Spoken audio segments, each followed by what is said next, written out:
So last month it's been a crazy last month actually.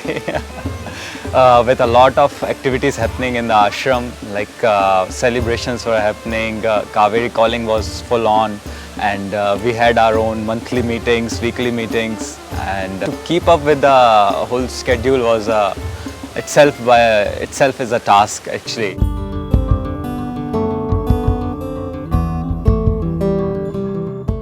Why so much activity? If there is no activity, how will people find their expression? If everybody became so meditative that they can just sit here and reverberate and touch the whole world, then no need for activity. Such a thing has not come yet. Very important that people get a possibility of doing something to touch something around them, otherwise they'll never touch life around them. The greatest fulfillment in life is to do something which is much larger than yourself.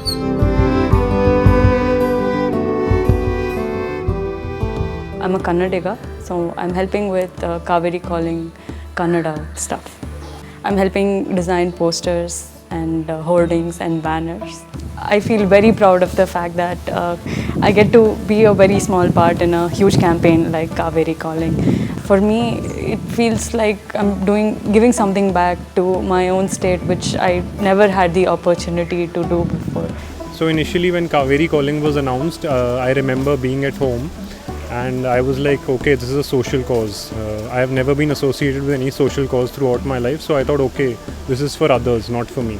Then eventually I came for Sadhanapada, and as a part of Sadhanapada I was assigned legal department as my Seva. I thought I'll come for Sadhanapada so I'll get a break from my legal profession, but I got the legal department.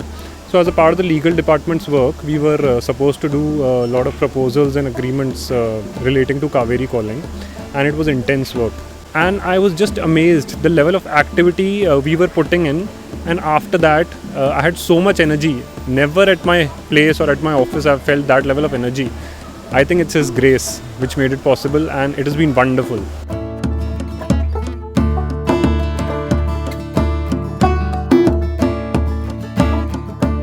Every month we have a monthly meeting for Sadhanapada, because we were able to look at our practices in detail. So I've made a few corrections since then. Also, we get to watch the Sadhguru videos.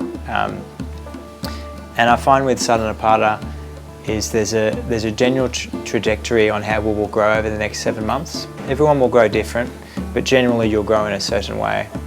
When Sadhguru thinks we're receptive enough, there'll be a new process taught to us or something. Hear the fellow people that share their experience here, and I can see how different we are, and I can appreciate that the methods that are given to us, offered to us, works for one who struggles with one thing, works for another who has a different background, that we're so different, but altogether it works. I think monthly meetings are the guiding lampposts, I feel. Because every time you are a little diverted, there's a monthly meeting that happens, and then you're back on track. I'm much more focused again, and I know it better why I came here.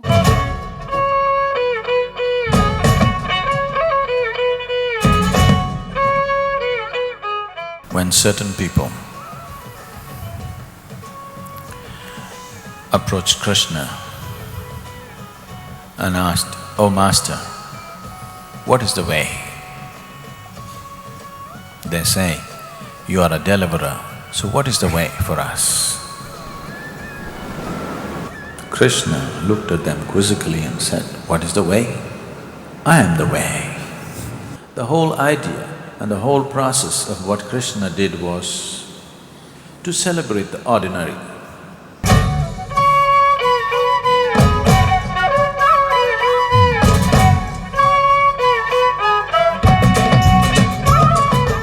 Oh my God, the Krishna Janmashtami celebration was just so beautiful. I was able to dance, I got wet, and it was just very nice. It was so colorful, and I laughed my stomach out as if I was a child. I was able to experience the innocence within me during those celebrations.